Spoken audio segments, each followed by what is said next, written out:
Buenos días, soy el doctor Jesús Torres Espinosa y continuamos con la clase de anatomía. Estábamos viendo las generalidades de osteología y un breve mención de los diferentes elementos que componen al esqueleto humano. En la clase anterior ya habíamos revisado todos los huesos que componen a la cabeza y la división que tiene entre la bóveda craneal y la cara, el macizo facial. También revisamos un poco lo que era el hueso hyoides. Repito, es el único hueso del cuerpo que no tiene ninguna articulación con ningún otro hueso del cuerpo.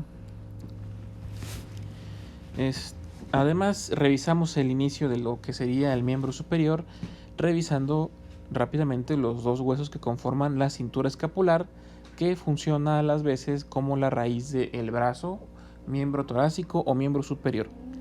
Esta cintura escapular pues va a estar conformada por dos huesos. Uno es la clavícula, un hueso largo con forma de S itálica, ¿sí? Y el otro es el omóplato, un hueso plano con forma triangular con vértice hacia abajo, ¿sí?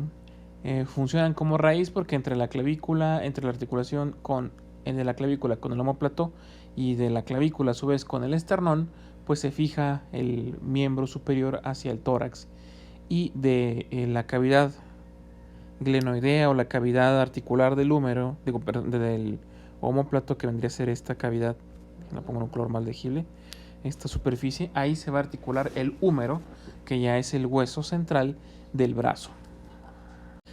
Aquí podemos observar ahora los contrarios. En la imagen anterior veíamos una escápula derecha y una clavícula derecha. En esta imagen vemos la contraria, una izquierda. Estamos viendo una vista posterior de los tres huesos que encontramos en el hombro: la clavícula, el omóplato y el húmero. Sí, es una vista posterior. Entonces vemos aquí cómo o dónde se supone que debe de articularse el húmero. El húmero viene a ser este hueso, ¿sí? Aquí está seccionado por la mitad, o sea, el hueso continúa abajo. Esto es solamente por la imagen, es un modelo. Y el esternón se localizaría de este lado, ¿sí? Sobre la clavícula, y continúa hacia abajo. Tiene una forma como de lanza o lanceta. Lo vamos a ver más adelante. Ahora, si viéramos estos huesos en una vista de superior inferior, o sea, de arriba hacia abajo, los veríamos más o menos de esta forma. Veríamos hacia atrás el omóplato. Del omóplato articulado estaría el húmero, este de aquí sería el húmero, y la clavícula estaría aquí adelante, ¿sí? Entonces se forma una suerte de pinza para pescarse al tórax. El tórax estaría más o menos aquí. Aquí estarían las costillas, y ahí sería como embona o se articula esta cintura escapular con el resto del tórax. En esta imagen tenemos una vista anterior. Del lado izquierdo de la pantalla, pues lo que tenemos es una vista translúcida de las costillas. Las costillas van por aquí, ¿sí? Pero aquí podemos ver la superficie anterior del omóplato articulada con el húmero, y por arriba tenemos a la clavícula, ¿sí? Entonces esta pieza en rojo, esto es el esternón, que nos va a servir de articulación de las dos clavículas de ambos lados, ¿sí? De las dos clavículas de ambos lados, y a su vez va a servir de articulación a todas las costillas, tanto verdaderas como falsas. Este término de verdaderas y falsas y flotantes lo vamos a ver cuando revisemos las costillas en su propio capítulo. Entonces el esternón, si se fijan, viene a ser una especie de hueso clave o hueso llave en cuestión del tórax, porque gran parte de los huesos que componen al tórax van a articularse en el esternón, ¿sí? Entonces va a tener una gran cantidad de articulaciones, una para cada costilla de cada lado, y también para los cartílagos intercostales, los cartílagos costales, ¿sí? El esternón es un hueso plano, es un hueso impar. Recuerden que si es plano es porque solamente tiene dos ejes, el largo y el ancho, que son los que predominan sobre el espesor y tienen un espesor mínimo, va a estar compuesto de tejido óseo compacto y se va a encontrar en la parte anterior del tórax. Va a venir entre 15 y 20 centímetros de largo, más o menos. Puede variar entre una persona y otra y tiene 3 porciones. Uno, el esternón o manubrio, el manubrio del esternón, como si fuera el mango de ese cuchillo que parece el esternón, es la parte más superior, la porción más superior donde se van a articular las clavículas. Luego viene un cuerpo, ¿sí?, con una forma semitriangular, y más abajo tenemos una cosa que se llama apéndice sifoides, una pequeña punta, ¿sí?, una pequeña punta que en algunos casos es hasta cartilaginosa, no se llega a osificar en realidad. Osificar quiere decir que siendo cartílago, siendo de una consistencia más gomosa, ¿sí?, se mineraliza, o sea que absorbe calcio y otros derivados minerales y se endurece para convertirse así en hueso. Aquí tenemos dos vistas del esternón, una anterior donde alcanzamos a ver a través de estos canales las 3 porciones, el manubrio, el cuerpo y el apéndice sifoides, ¿sí? Y a su vez tenemos a un lado una vista lateral.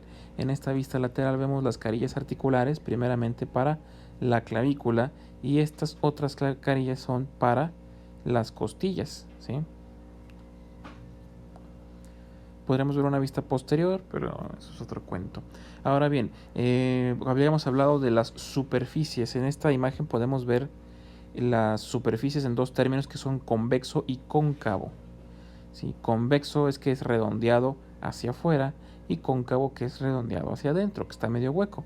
Entonces, si lo podemos ver de lado, podemos darnos cuenta que el esternón hacia adelante es un poco convexo, mientras que por atrás, por dentro del tórax, es un poco cóncavo, ¿sí? En esta imagen tenemos otra vista del esternón, igual vista por fuera del tórax, pero ya con más elementos anatómicos. Primeramente podemos distinguir aquí en amarillo, estos son los cartílagos costales que van a unir a las costillas con el esternón. Estas últimas son las costillas falsas y a su vez pues va a estar recubierto por músculo todo el tórax. Es una jaula que debe de ser móvil para permitir los movimientos de la inspiración y la expiración, entrada y salida de aire.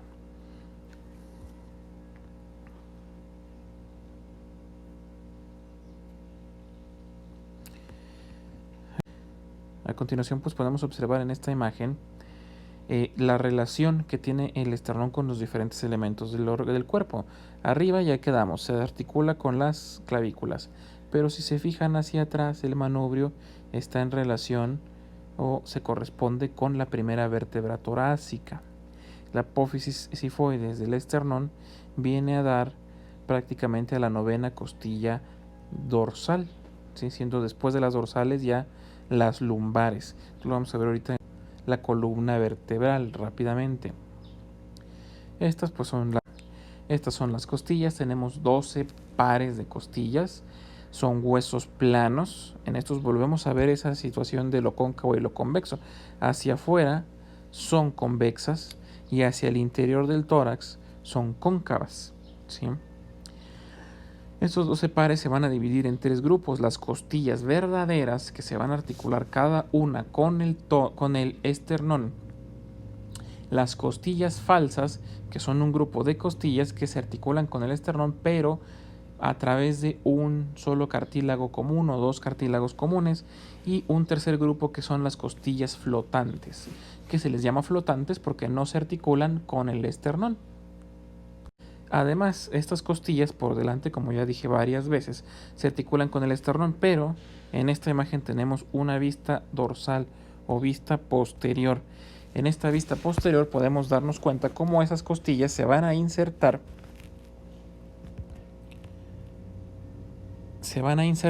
con los diferentes huesos de la columna vertebral. Estas son vértebras, ¿sí? Estas vértebras también las vamos a dividir en diferentes grupos. Por lo pronto, de la primera vértebra dorsal. La primera vértebra dorsal es la primera vértebra que tenga una carilla articular o una forma de articularse con las costillas. Si no tiene esta carilla articular, no es una vértebra dorsal. Entonces, primero, esta sería la última vértebra cervical. Lo sabemos porque no se articula con ninguna costilla, no se ve ninguna costilla pegada. Entonces de ahí hacia abajo tenemos 12 vértebras dorsales. ¿Por qué son 12 vértebras dorsales? Pues son una vértebra por cada par de costillas, por eso son 12. Después de las vértebras dorsales tenemos las vértebras lumbares, que solamente son 5, ¿sí? Las cervicales son 7, las sacras son 5 y el coxis son 3 o 4. Y esos serían los grupos en los que se dividirían todos los huesos que componen la columna vertebral. Esta es una imagen anterior del tórax donde podemos ver los puntos de articulación de las costillas. Sí, estas son costillas verdaderas porque si se fijan tienen una articulación directa, ¿sí?, con el esternón, ¿sí? Y luego tenemos estas que son las costillas falsas, 3 costillas falsas, porque se unen a un cartílago y ese cartílago a su vez se une al último cartílago de la séptima costilla, ¿sí? Entonces están indirectamente articulados con el esternón y por debajo de este encontramos otros pares que son estas costillas, que son las costillas flotantes. Si se fijan, ya no se articulan con ningún cartílago y no se unen al esternón. En cuanto a la columna vertebral, pues va a servir como el eje del cuerpo. Sí, su función es similar a la del cráneo en cuestión de que va a proteger a elementos importantes del sistema nervioso central, que es la médula espinal, contenida en un canal que se llama canal vertebral, que se va a formar por todas las vértebras, empalmadas una sobre otra, que en total son 33 vértebras con diferentes formas y funciones según el grupo en el que se encuentren. Ya mencionamos los grupos que son los cervicales, dorsales o torácicas, lumbares, sacras y coxígeas. ¿Sí? Se van a estar articuladas entre sí por unos discos o cartílagos vertebrales, ¿sí?, que sirven a su vez como amortiguadores del peso entre una vértebra y otra. Pues, por ejemplo, en esta imagen, en esta superficie en verde, es donde estaría ese disco intervertebral, ¿sí?, que sirve de amortiguador, mientras que esta porción en amarillo vendría a ser la médula espinal que pasa a través del conducto vertebral. Esta, pues podemos observar una vértebra. Esta es una vértebra cervical, ¿sí? Nos sirve esta imagen pues para reconocer, esta es la forma de una vértebra en general. Todas tienen más o menos esta forma y todas tienen más o menos estas partes. Solamente pues van a ir variando en tamaño. Algunas van a tener unas características propias según la localización en medida de toda la columna vertebral. Ya veremos más adelante estos diferentes elementos, cómo se van a nombrar, ¿sí? Pero son elementos que son comunes a todas las vértebras. Estos serían los grupos en los que vamos a separar las vértebras. Las primeras 7 son las cervicales. Las primeras 2 siempre tienen nombres propios porque son muy características y diferentes de las otras vértebras, de otras 5 vértebras cervicales, y se llaman atlas y axis. Ya habíamos discutido por qué se llamaban atlas y axis en el video anterior, ¿sí? Ahora bien, las del tórax, las que tienen las costillas, pues son un número de 12. Las lumbares son las que van a conectarnos la pelvis con el tórax, ¿sí? Se van a encontrar en la parte posterior de la cavidad abdominal. Las vértebras sacras están todas juntas unas con otras y nos forman un hueso que es el hueso sacro. Y las coxígeas son 4, a veces son 5, a veces puede haber una quinta, y nos forman el hueso coxis, que van a formar la pared posterior del hueco pélvico. Aquí podemos ver una imagen en general de lo que es una columna vertebral ya completa en todos los grupos. En este caso está sin las costillas y sin los huesos ilíacos para que podamos ver cómo es que se forma. El hecho de que tenga estas curvaturas, ¿sí?, que no sea completamente recta, es porque eso le da una función, una especie de función como de resorte. Entonces esto le permite distribuir mejor las fuerzas de presión o de peso entre todos los huesecillos que conforman la columna. Aquí observamos el hueso sacro visto de adelante. Sí hay una articulación entre el hueso sacro y el hueso coxis, pero no es muy móvil, es de tipo fibroso, casi no se mueve y no tiene realmente mucha relevancia. Este hueso sacro es la fusión de varias vértebras. Todavía se pueden ver, por ejemplo, en estos especie de discos duros de hueso, eran los puntos en los que las vértebras se unían con anterioridad, ¿sí? Y estos orificios nos sirven para que salgan varios de los nervios medulares hacia el exterior. En este hueso pasa algo parecido con lo que había dicho de la convexidad y la concavidad. En este caso va a ser cóncavo por delante y convexo por detrás. Ahora con esto, si se fijan, ya integramos casi todo el tronco. Nos falta ahora la cintura pélvica o cintura pelviana, que va a estar formada por la unión de los huesos coxales. Son unos huesos planos grandes, los hechos son los huesos planos más grandes que hay en el cuerpo, con forma de hélice torcida, ¿sí? Van a estar dispuestos a ambos lados de la línea media y van a formar la parte anterior y lateral de la pelvis, mientras que la posterior la van a formar el sacro y el coxis. Estos huesos coxales a su vez van a estar formados por la unión de tres huesos en la vida temprana, en la infancia o la vida embrionaria, que son el ilion, el isquion y el pubis. Y cuando se funcionan, pues forman el hueso coxal. El coxal se va a articular con el sacro.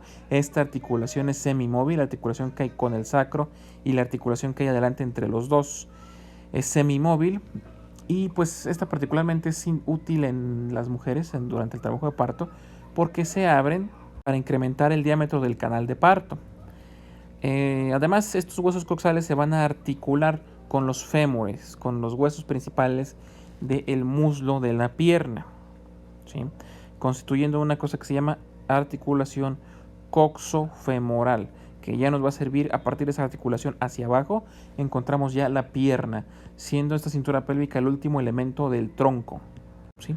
Aquí vemos una vista anterior de la cintura pélvica o de la pelvis, ¿sí? A partir de aquí, esta es la unión de los dos huesos ilíacos. Esto sería un hueso ilíaco, esta especie de ala de mariposa. Si lo vemos de forma lateral, tendría una forma más o menos como de un 8, ¿sí? Y aquí detrás pues vemos el sacro, ¿sí?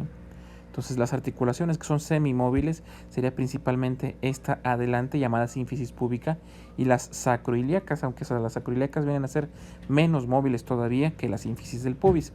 Podemos distinguir las tres porciones siendo de aquí hacia arriba, esto es el ilion, esto en rojo, el ilion, y si partimos este hueso en la mitad, de este lado es el pubis y de este lado es el isquion. Y el hueso fémur lo vamos a encontrar articulado de este lado, ¿sí? Aquí podemos ver una vista anterior donde ya vemos articulado el hueso fémur de este lado, y por otro lado observamos aquí una vista lateral, ¿sí? Esta vista lateral nos permite ver esa forma de hélice, que pues si tuviéramos el hueso en físico nos daríamos cuenta de una torsión en el hueso que le da esa forma semejante a un 8. Entonces, pues para resumir, estos serían los huesos que conforman el tronco. Ya habíamos visto una tabla similar cuando vimos los huesos de la cabeza, que se divide en cara y cráneo. Entonces, los huesos que van a conformarnos el tronco en total incluyen la cintura escapular, la cintura pelviana y el tórax, conformados por el omóplato, la clavícula, la cintura escapular, el ilion, isquion y el pubis, incluido el sacro y el coxis, forman la cintura pelviana. La columna vertebral está formada por 7 vértebras cervicales, 12 torácicas, 5 lumbares, 5 sacras y 4 del coxis, aunque estén fusionadas. Hay 12 pares de costillas y tenemos un esternón dividido en 3 porciones, que es el manubrio, el cuerpo y la apófisis sifoides o apéndice sifoides. Hasta aquí terminaríamos. Nos falta repasar rápidamente todos los huesos que van en brazos y piernas, y ya empezaríamos ahora sí en forma de escribir cada uno de los 206 huesos que componen al esqueleto humano.